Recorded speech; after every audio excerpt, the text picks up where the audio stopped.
For months, Republicans in Congress have accused Attorney General Eric Holder of knowing in advance and concealing details about a government operation gone badly wrong. The Attorney General has refused to cooperate.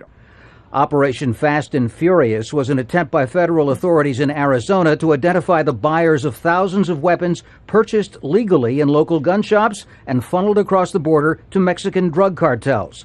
But most of the guns went missing, and some were later found to have killed a U.S. border agent.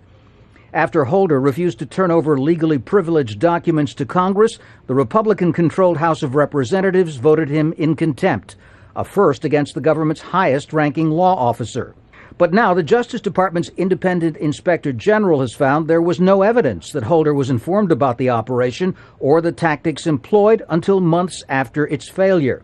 Nor, said the report, was Holder's Republican predecessor told about an earlier so-called gun-walking operation during former President George Bush's administration.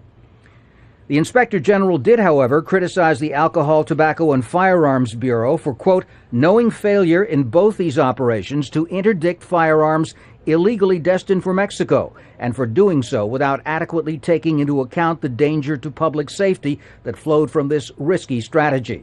The Inspector General found 14 Justice Department officials responsible for mishandling the operation and referred them for disciplinary action. One of Holder's top aides has now resigned, and the former acting head of the Bureau has been allowed to retire.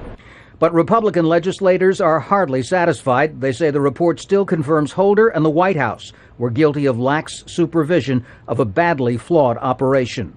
Tom Ackerman, Al Jazeera, Washington.